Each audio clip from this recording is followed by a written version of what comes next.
হনুমান রামায়ণ গায় কানিতে হনু করিল গমন।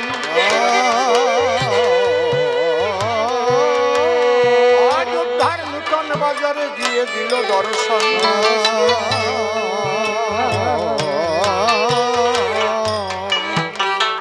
অযোধ্যার নূতন বাজারে গিয়ে একদৃষ্টে চায়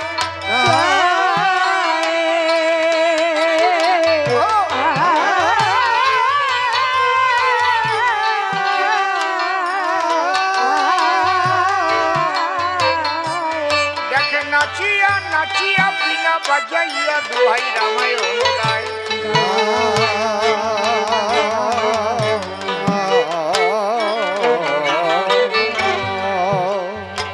দূর হইতে দেখে চিন্তা করিছে তখন হনু গুণমণি।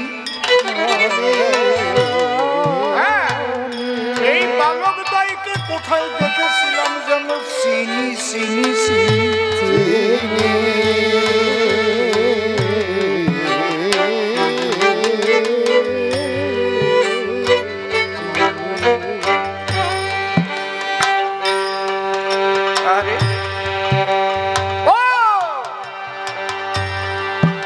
বাল্মীকির তপবনে এরা করেছিল রণ।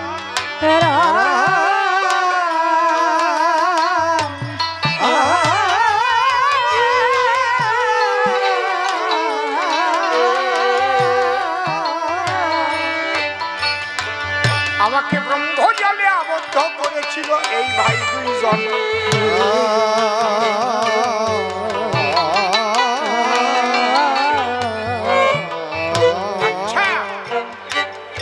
সেদিন খুব যুদ্ধ করেছিলে, আজকে বিনা বাজিয়ে রামায়ণ গাইছো না? হনুমানের ওই স্মৃতি মনে পড়ে গেছে, আজকে দেখাচ্ছি দাঁড়া। হনুমান বিকট মূর্তি ধরে লাফ দিয়ে গিয়ে পড়েছে। লোকজন ভয় পেয়ে পালায়ে গেছে। দুই ভাই ভয় পেয়ে বলছে দোহাই মা সীতা, দোহাই মা সীতা, দোহাই মা সীতা।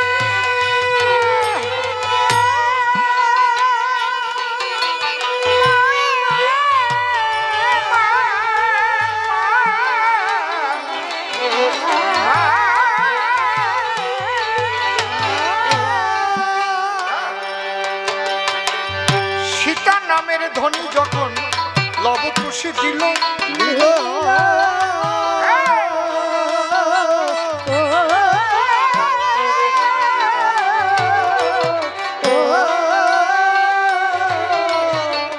তাহা শুনি হনুমান সৌম্য মূর্তি হল।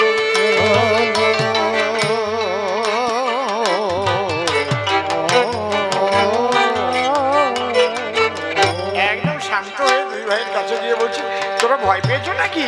আরে আমি ভেবেছিলাম এইসব লোকজন বাজারের লোক তোমাদের অত্যাচার করছে কিনা, তাই আমি বিকট মূর্তি ধরে সবাইকে তাড়িয়ে দিলাম। তোমাদের নিয়ে যাওয়ার জন্য আমাকে বাল্মীকি মুনি পাঠিয়েছে জানো, রামচন্দ্রের সময়। খুশি নিমন্ত্রণ হবে তো, ওই জায়গায় খাওয়া দাওয়া হবে তো। লক্ষ্য চুপ কর, পাঠাইছে যখন আগে চল। দাদু তো বলেছিল পাঠাই দেবে। দুটি ভাইকে ধরে হনুমান করিল স্কন্ধে। যাত্রা করেছে হনুমান মনে আনন্দে।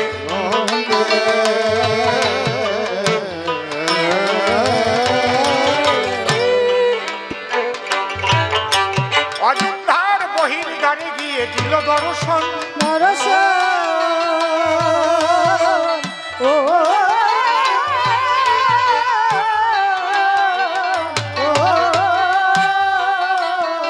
চন্দ্রতুল্য দু ভাইকে দেখে সবার আনন্দিত মন।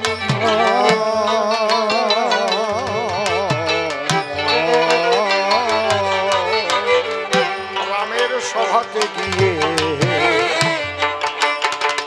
যখন উপনীত হল,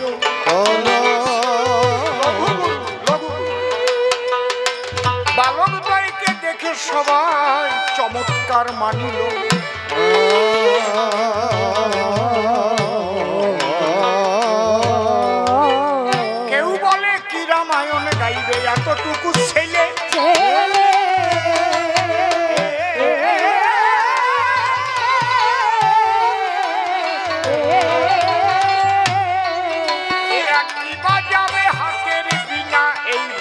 কালে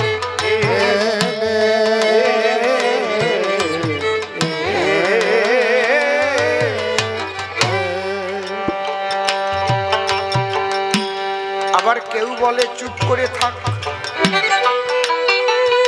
এরা ভালো গায়ক বটে।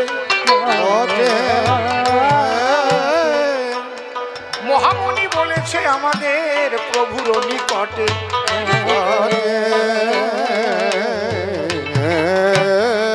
বাল্মীকি মুনি বলছে দাদু ভাই রামায়ণ আরম্ভ করো। খুশি কয় খাওয়া দাওয়া হবে না কোন সময়, নিমন্ত্রণের কথা বলে নিয়ে আসলি লব কয় সুপ কয় তোর খালি খাওয়া খাওয়া।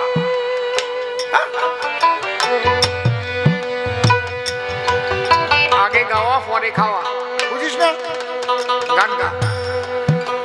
দুই ভাই বিনয় টান দিয়ে গান ধরেছে। ও কি ওরে আমার রামগুণ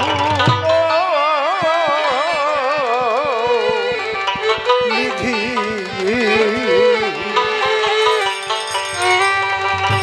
রাম গুণ নিধি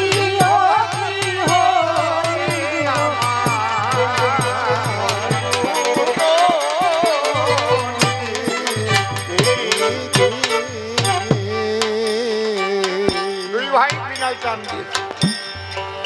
বিনা ধরে দু ভাই যখন বিনয় দিল তার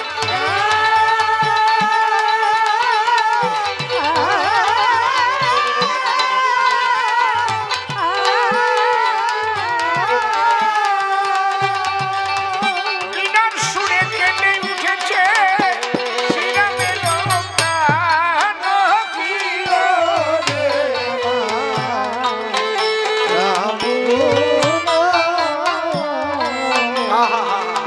কি বাজনা কি গান।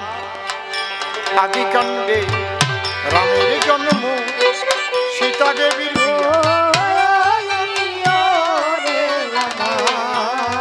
অযোধ্যা কাণ্ডে রামচন্দ্র এলেন ভারতকে রাজ্য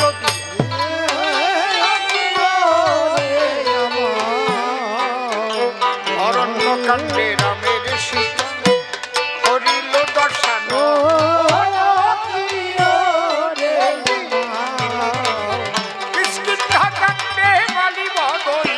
সুগ্রীবের মিলন রাম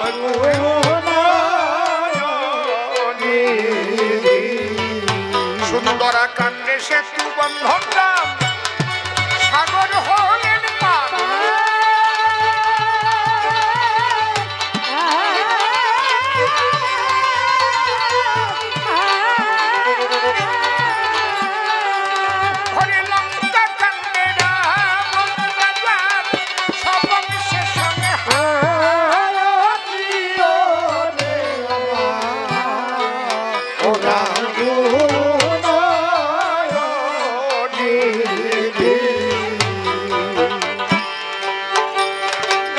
ভাই আনন্দে গান গাইছে আর রাম শুনছে, অযোধ্যাবাসী শুনছে। মহামণি বাল্মীকি বলছে শোনো, ওই যে সীতাকে উদ্ধার করে আসার পরে ওই বনবাসের কাহিনীটা একটু বলো। সীতাকে উদ্ধার করে রামচন্দ্র এসে রাজা হয়ে বসে একদিন স্নান করতে গেছে সরোবরের নীরে। ওই সরোবরের পাশেই এক দুর্মুগ্ধকর বাড়ি। সীতা তখন ৫ম মাসের গর্ভবতী। ওরাও জানে না কে ওদের মুখ দিয়ে গাওয়াচ্ছে, মা সরস্বতী নিজে। তা দুর্মুগ্ধকর একটা মেয়েটা দিয়েছিল বিয়ে। মেয়েটা খুব মুখরা, মাঝে মাঝে ঝগড়া করে বাবার ঘরে চলে আসে। আজকে জামাই এসে বলছে তোমার মেয়ে আর নেব না। কেন? খালি ঝগড়া করে আর চলে আসে তোমার ঘরে। তখন দুর্মুগ্ধবা বলছে এই তো আমার মেয়ের দোষ। আমাদের রাজা রামচন্দ্র তার বউ তো কতদিন রাবণের কাছে ছিল, তাই নিয়েও তো সংসার করতেছে। আমার মেয়ের দোষ। রাগ করে বাপের বাড়ি চলে আসে। অন্য জায়গায় তো থাকে না। রাম ওই কথা শুনিয়ে ভাবলো মনে মনে প্রজাবর্গ মুখ ফুটে বলে না, কিন্তু আমার সম্পর্কে কুকথা আলোচনা করে। তাহলে সীতাকে আমি আবার বনবাসে পাঠাবো। এখানে বলতে পারেন রাম কেন বনবাসে পাঠাবে? কারণ সীতার উপর একটা অভিশাপ ছিল, 2 বার বনবাস হবে, গর্ভবতী অবস্থায় বনে যেতে হবে।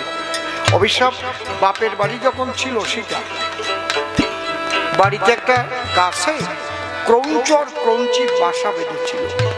ক্রৌঞ্চি ছিল গর্ভবতী।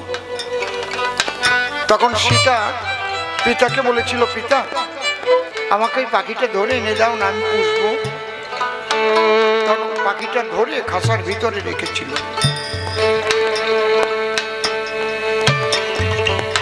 কিন্তু আপনাদের আছে জানা, পাখি কখনো মানুষের সামনে প্রসব করতে পারে না। কোনো পাখি, পাখি জাতীয় প্রাণী, মুরগি বলেন, হাঁস বলেন, যারা একটু উঠতে পারে, পাখনা আছে। কোনোদিন মুরগির ডিম পাড়ানো দেখেছেন? হাঁসের ডিম পাড়ানো চোখে পড়েছে যে ডিম পাড়াচ্ছে আর আপনি তাকায় রয়েছেন? এই জন্য ওদের জন্য একটা আলাদা জায়গা করা হয়। আগে ওই মাছার তলা ঝুড়ি দিয়ে, ঝুড়ির মধ্যে একটু বিচুলি টিচুলি খড় টড় দেওয়া থাকতো। মুরগি ডিম পাড়ানো ওই জায়গা কোন জায়গায় ঢুকে যেত। ডিম পাড়ানো হয়ে গেলে কি করতো? কক কক কক কক কক কক কক কক কক, এই ডিম পাড়াই বেরোইছে, দেখ দেখ দেখ দেখ। আবার বুড়ো বুড়িরে কত এখনো হাত দিস না, কিন্তু নরম রয়েছে, একটু শক্তই ঠিক না নাকি? হাঁসের বাক্সর মধ্যে ডিম পাড়ায়, সকালে যাই হাত দিয়ে সেই ডিম বের করে। পাখির অভ্যাস কারো সামনে প্রসব করা না। এখন খাঁচার ভিতরে প্রসব যন্ত্রণা উঠে গেছে, মানুষের সামনে কি করে প্রসব করবে? এখন প্রসব যন্ত্রণা উঠলে তো না প্রসব করেও পারে না, তখন ওই সবার সামনে প্রসব করলো আর অভিশাপ দিল, তুমি নারী হইয়ে জন্ম নিয়ে কি কর্ম করালে, মনের পাখি ধরে আশাতে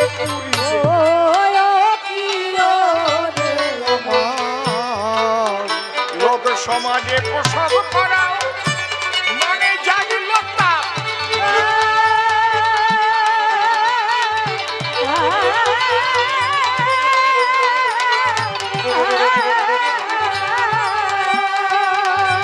তোমার বনে গিয়ে প্রসব করতে হবে, দিলাম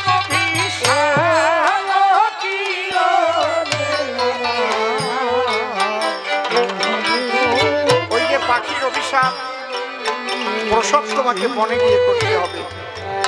মায়েরা প্রসব যখন হবে তার আগে দেখবেন বাচ্চা গর্ভে এলে বাপের বাড়ি পাঠিয়ে দেয়, তারপরে না হয় নার্সিংহোমে পাঠায়, না হয় হসপিটালে পাঠায়। আগে ধাত্রী বাড়া থাকতো, একা একা প্রসব করতে ভয় পায়। আর পাখি জাতীয় প্রাণী চুপ করে একা একা প্রসব করে। এই জন্যে ওই রামচন্দ্র লক্ষণকে বলল, যাও লক্ষণ, তুমি সীতাকে বাল্মীকির তপবনে কৌশল করে রেখে আসো। লক্ষণ দাদাকে পিতার মতো সম্মান করতেন, তার মা শিখিয়ে দিয়েছিল। রামং দশরথ জ্ঞানং মাতৃজ্ঞানং সীতা বিপিন অযোধ্যা জ্ঞানং গচ্ছ পুত্র যথাতথা। মা সীতা ছিল ঘরে, লক্ষণ ডাক দিয়ে বলল তারে মা, লক্ষণ মা বলে সম্বোধন করল। দাদার আদেশ হয়েছে তোমাকে নিয়ে একটু বনে যেতে হবে, বন ভ্রমণে। লক্ষণ রথে করে বাল্মীকির তপবনে, ওখানে গিয়ে বললো মা এই গাছতলায় একটু বিশ্রাম করো, আমি দুটো ফল নিয়ে আসি। এই বলে সীতাকে যখন রাখলো, সীতা আস্তে আস্তে ওখানে ঘুমিয়ে পড়ল। আর লক্ষণ এই সুযোগে ওখান থেকে চলে গেল। এই পর্যন্ত কেবল গিয়েছে। রাম বলছে আমি আর শুনবো না, তোমরা আমাকে কি রামায়ণ শোনাতে এসেছো? লক্ষণ তুমি এইভাবে সীতাকে বনে রেখে এসেছো, সীতা কত কাঁদা কেঁদেছে।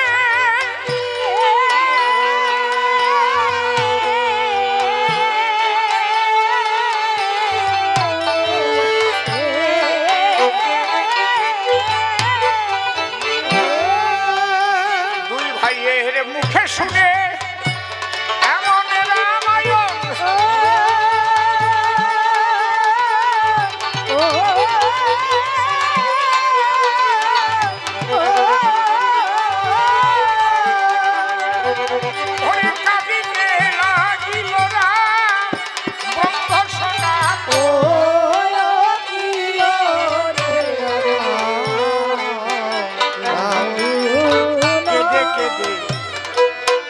কেঁদে বলে তখন আমার রাম দয়াময়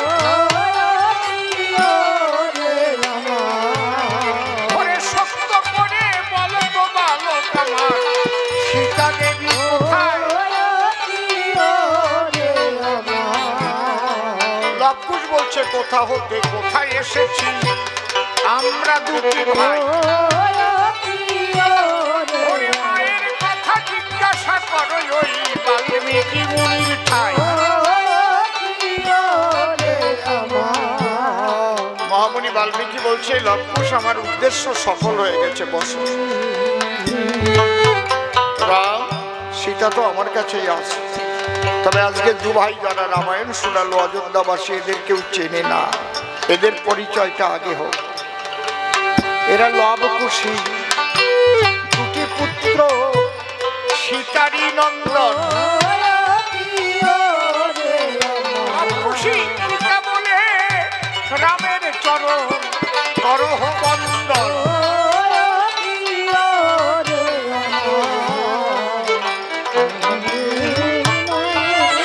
খুশি বলছে দাঁড়াও দাদা, প্রণাম করা যাবে না। কেন? আমার মাথাকে বনে উনি সিংহাসনে কি করে পিতা হয়?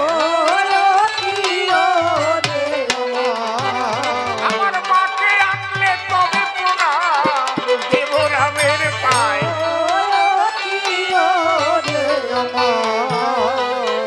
মাতৃভক্তি অটুট যত সেই ছেলে হয় কৃতি তত। রাম বলছে ওরা দুভাই ঠিক কথাই বলেছে, ওদের মা থাকবে বনে আর আমি সিংহাসনে, আর ওরা প্রণাম করবে আমার চরণে। হনুমান তুমি মুনির সঙ্গে গিয়ে সীতাকে নিয়ে এসো মম বিদ্যমান, তারপরে মহামিলন হবে। হনুমানকে সঙ্গে করে মুনি করিল গমন।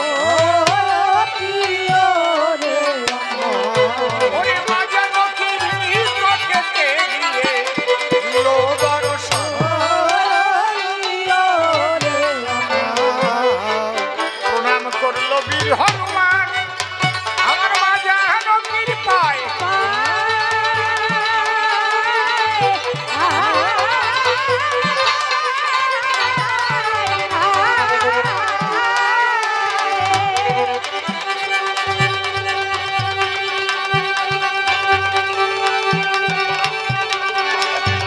বাড়ির মালিক এসে প্রসাদ পাওয়ার কথা বলে যায়। উপস্থিত হয়েছেন যারা ভক্ত ভক্তাগণ, আমার গানের শেষে সবাই বসে প্রসাদ করিবেন গ্রহণ।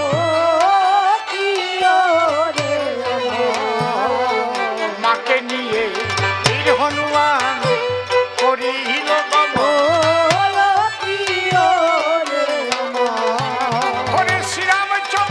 সভা মাঝে দিল দর্শন। সবাই উলুধ্বনি করছে লক্ষ্মী এসেছে। অযোধ্যায় সারা পড়ে গেল রে লক্ষ্মী এলো রে। অযোধ্যায় সারা পড়ে গেল রে লক্ষ্মী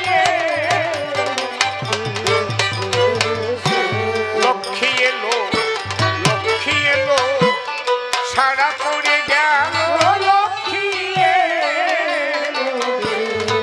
কত বাবা বনে উচ্চ স্বরে তারা উলুধ্বনি দিল।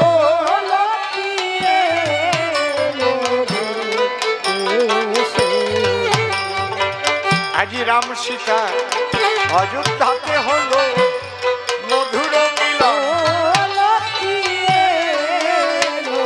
ওই মাতা পিতার কোলে বসিছে লবকুশী ভাই দুইজন।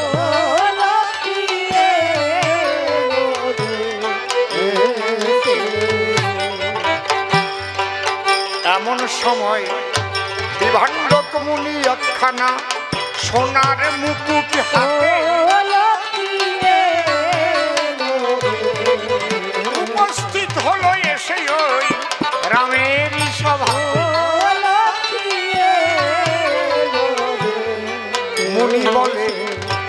শুনো রাম রঘুবর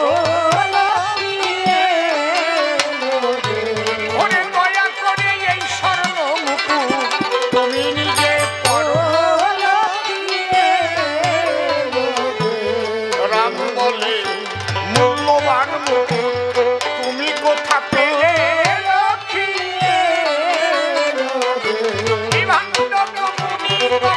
ওই ঘটনাটি বলে তপবংশে ছিল একজন স্বর্ণ মুকুট রাজা।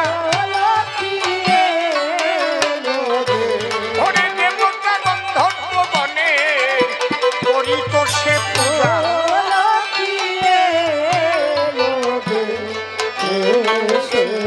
দানের ফলে বৈকুণ্ঠে সে করিল দমন, কিন্তু ওর জন্য হলো না কোনো অন্যের আয়োজন।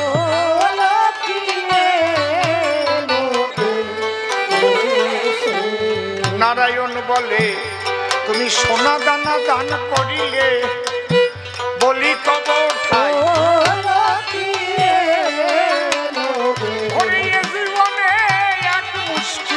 অন্ন দান করো নাই লক্ষ্মী ও কিনা লক্ষ্মী ও লক্ষ্মী এলো দেশে।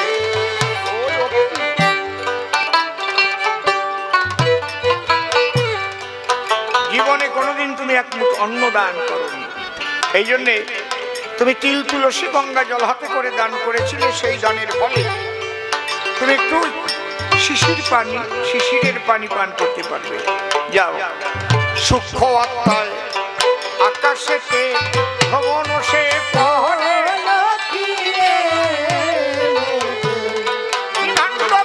সূক্ষ্ম দিয়ে চলছে ধীরে ধীরে। মুনি বলছে কি তোমার এই অবস্থা কেন? বলে আমি জীবনে অন্ন দান করি নাই। মানে মুক্তি কিসে জিজ্ঞেস করে আসো নারায়ণের পাশে। নারায়ণ বলল মুক্তি হবে যদি তোমার কোনো পুত্র সন্তান কিংবা কন্যা রয় তোমার উদ্দেশ্যে যদি সে জ্ঞাতি ভোজন দেয় কিংবা তোমার থাকলে পরে আত্মীয় স্বজন তোমার মুক্তির তরে যদি করে অন্ন সেবার আয়োজন তবেই তুমি মুক্তি পাবে, তা না হলে নয়। ওরে বিধানলোক মুনির কাছে গিয়ে এই বার্তা দেয় ওই স্বর্ণ মুকুটে একটি ছেলে ছিল বর্তমান। ওরে নীলধ্বজ তাহার নাম ছোট বলি সভাস্থান। ওই বিভাণ্ডক মুনি নীলধ্বজের কাছে গিয়ে তখন খবর দেয় ওরে অন্নদান না করিলে পিতার মুক্তি সম্ভব নয়। শুনে মুনির বাক্য মন করে ঐক্য করল যে আতি ভোজন। ঘরে সবাই এসে সেবা করিল অন্ন আর ব্যঞ্জন। তাই সন্তুষ্ট হয়ে নীলধ্বজ যে স্বর্ণ মুকুট ছিল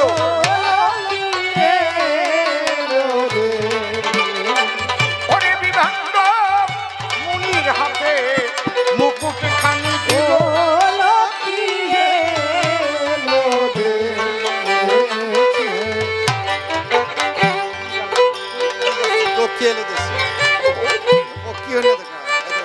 ও লক্ষ্মী এলো দেশে, ও লক্ষ্মী এলো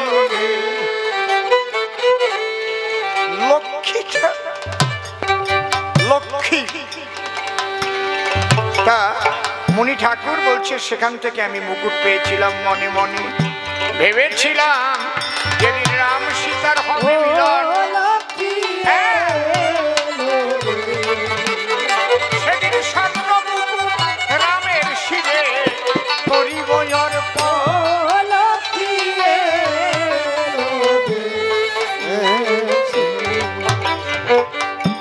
তখন ওই স্বর্ণ মুকুট রামচন্দ্র পড়লেন, আর বাল্মীকি বললেন, রাম তাহলে আমরা কি জানলাম? মাতা পিতা গত হলে স্বজাতি ভোজন বা জ্ঞাতি ভোজন অন্ন দান করতে হয়, না হলে মাতা পিতা উদ্ধার হতে পারে না। তা তোমার পিতা যে দেহত্যাগ করেছে তার জন্য তো তুমি অন্নদান করনি।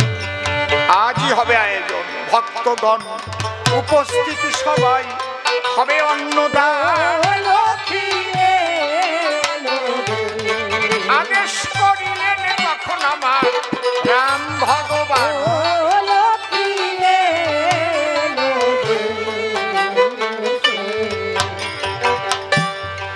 রন্ধন কার্য সমাধা হয়েছে, এবার সবাই সেবায় বসেছে। অন্ন আগে পাবে কে এই নিয়ে, কারণ আগে ব্রাহ্মণদের সেবা করার নিয়ম ছিল।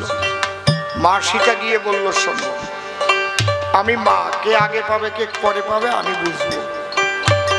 যত ভক্ত তত সীতারূপ করিল ধারণ।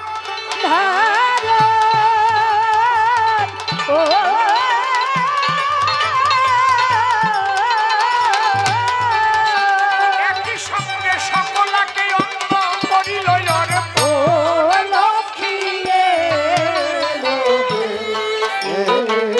মা সীতা বলছে, তোমরা যে আনন্দের বাজারে এসেছো, এখানে এসে কেন আবার কে ছোট আর কে বা বড় বর্ণভেদ করো।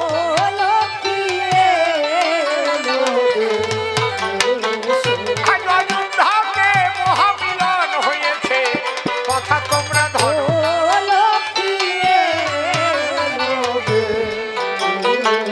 এবার রামচন্দ্রের সেবার আয়োজন যখন করিল,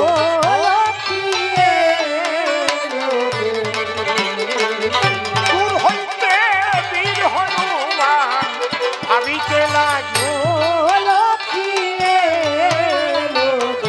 যদি রামের প্রসাদ কিঞ্চিত কোন দেয় আজি আমাকে, মন বুঝিয়া ডাক দিল হনুমান নাই আমার ধারে।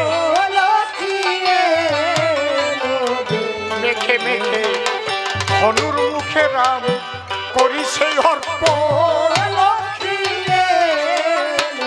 আজ ভক্ত আর ভগবানের হলো মধুর মিলন। অবশেষে মা জানকী সেবাতে বসিল, ধীরে ধীরে ধীরে সেবা কার্য সমাধান হইল।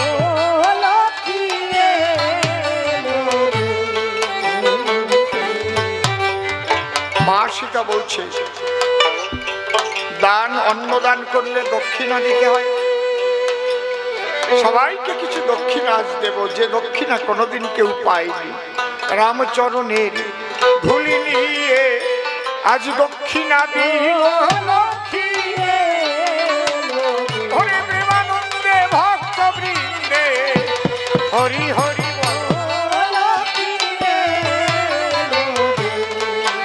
অযোধ্যাতে হলো আজি জ্ঞাতি ভোজন।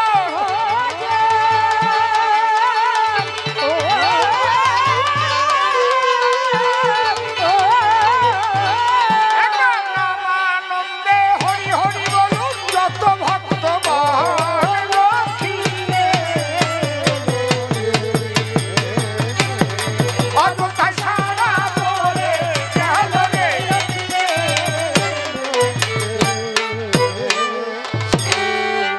जय जय रघुपति राघव राजा राम पतित पावन सीताराम। जय जय रघुपति राघव राजा राम पतित पावन सीताराम।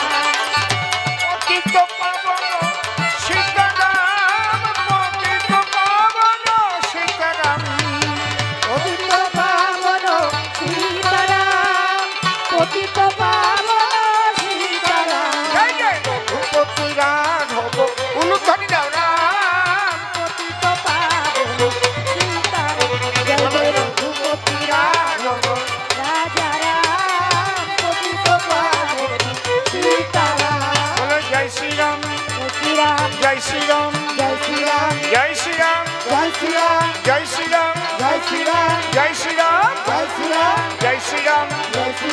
জয় শ্রীরাম জয় শ্রীরাম জয় শ্রীরাম জয় শ্রীরাম জয় শ্রীরাম জয় শ্রীরাম গুরুধনী জয় শ্রীরাম জয় শ্রীরাম জয় শ্রীরাম জয় শ্রীরাম জয় শ্রীরাম জয় শ্রীরাম জয় শ্রীরাম জয় শ্রীরাম জয় শ্রীরাম জয় শ্রীরাম জয় শ্রীরাম জয় শ্রীরাম জয় শ্রীরাম জয় জয় রাম সীতা প্রেমানন্দ হরি হরি বল জয় জয় বজরঙ্গবলী প্রীতে হরি হরি বল রাম ভক্তবৃন্দ প্রেমানন্দ হরি হরি বল ও হরিচাঁদ গুরুচাঁদ প্রেমানন্দ হরি হরি বল হরি বল হরি হরি বল হরি বল জয় শ্রীরাম জয় শ্রীরাম জয় জয় শ্রীরাম জয় জয় শ্রীরাম।